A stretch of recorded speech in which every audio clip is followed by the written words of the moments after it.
Zi, Zi, bangun, katanya ada kelas.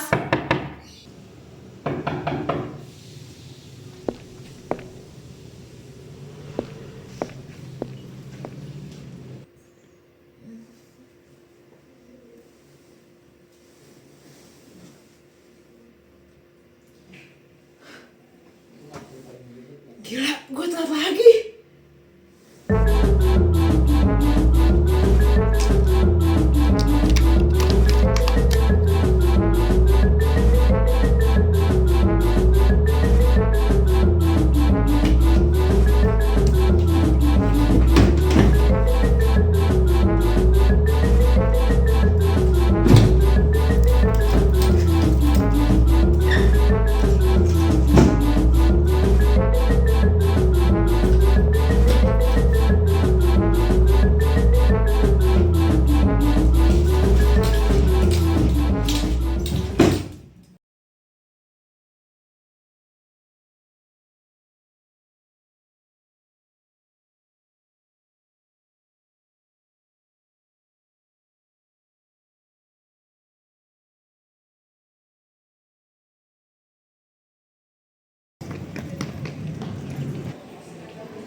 Tuh, baru nyampe.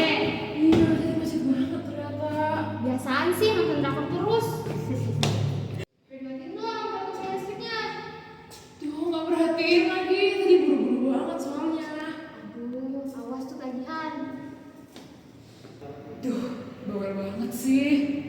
Iya. Tapi aku kasih sederhana ya, soalnya aku ditungguin. Bye!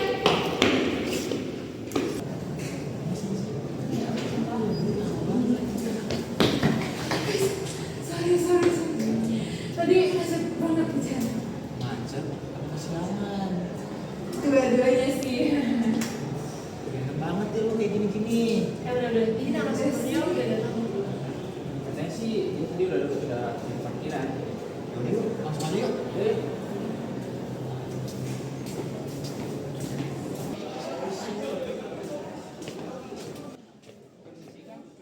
Permisi Kang, aku kurang nunggu lama ya, boleh izin duduk? Ya, silakan. Memang logistik, ini sampai.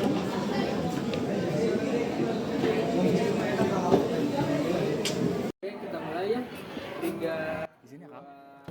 1. Oke, sebelumnya selamat siang Kang. Boleh perkenalkan diri terlebih dahulu? Ya, perkenalkan, nama saya Brooklyn dari Fakultas Pendidikan Teknik dan Industri Universitas Pendidikan Indonesia Angkatan 2022. Sekarang saya sedang menempuh di semester 6. Oke, aku mau tanya dong Kang, tanggapan Akang tentang energi baru terbarukan di Universitas Pendidikan Indonesia itu bagaimana ya? Menurut saya, UPI sudah sangat baik dalam pemanfaatan energi baru terbarukan. Salah satu contohnya adalah pemasangan panel surya di beberapa titik kampus. Hal ini memungkinkan energi matahari bisa dimanfaatkan menjadi energi listrik yang lebih ramah lingkungan. Selain itu juga, UPI sedang melakukan program pengurangan atau efisiensi energi.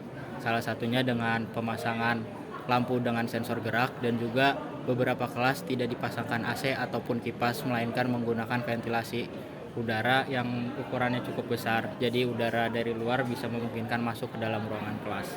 Tapi kalau boleh tahu dari Akang tersendiri, energi baru terbarukan dari Universitas Pendidikan Indonesia udah efektif dan efisien belum sih Kang? Kalau ngebahas soal efektif dan sepenuhnya efisien, menurut saya masih perlu ada beberapa yang ditingkatkan. Salah satunya adalah solar panel ini baru dipasang di beberapa titik kampus. Tapi dengan adanya pemasangan solar panel ini, kita bisa melakukan transisi energi dari yang sebelumnya menggunakan energi dari sumber yang fosil atau dari PLN, kita bisa perlahan-lahan untuk mandiri menggunakan energi yang dari matahari. Memang terlihat sangat mahal di biaya pemasangan awalnya, tapi ini adalah langkah kecil yang bisa mengubah ke depannya. Terus kalau boleh tahu gimana sih cara Akang minimalisir pemborosan energi di kehidupan sehari-hari Kang? Nah, kalau dari saya pribadi, saya biasanya mencabut charger, karena walaupun charger itu tidak digunakan, tapi kalau dia menempel sama sumber listrik, dia tetap nyedot listrik.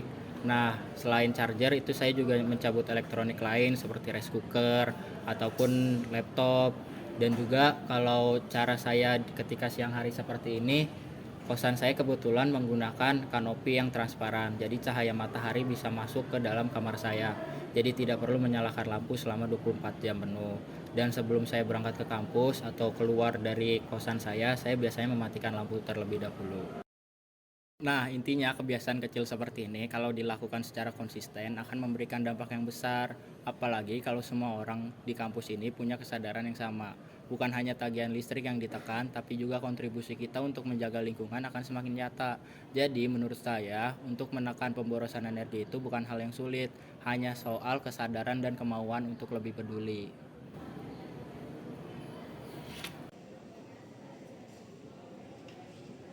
Mampus, gue lupa matiin casan, laptop, charger lagi di kosan.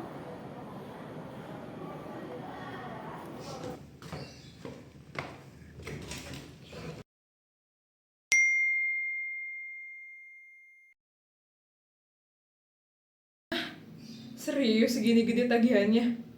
Ya ampun, pasti gara-gara gue lupa matiin charger sama listrik.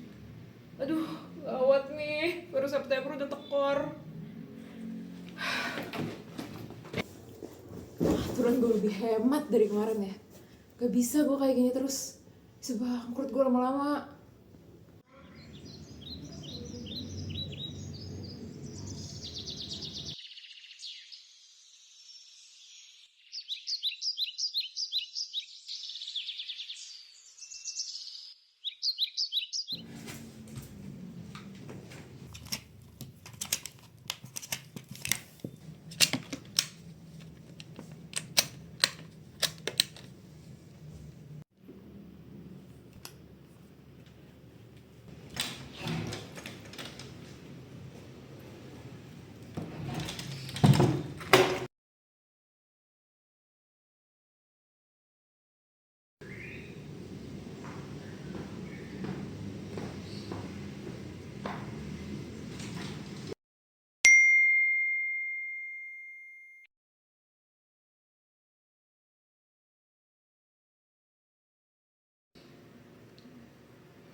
UPI juga tidak menggunakan pendingin ruangan seperti AC ataupun kipas angin, melainkan memasang jendela berukuran besar dan juga ventilasi yang banyak agar udara sejuk Kota Bandung bisa masuk ke setiap ruangan kelas. UPI sudah berupaya melakukan efisiensi energi.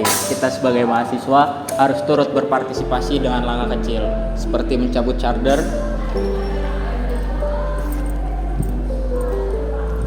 dan juga mematikan proyektor serta lampu sebelum meninggalkan kelas.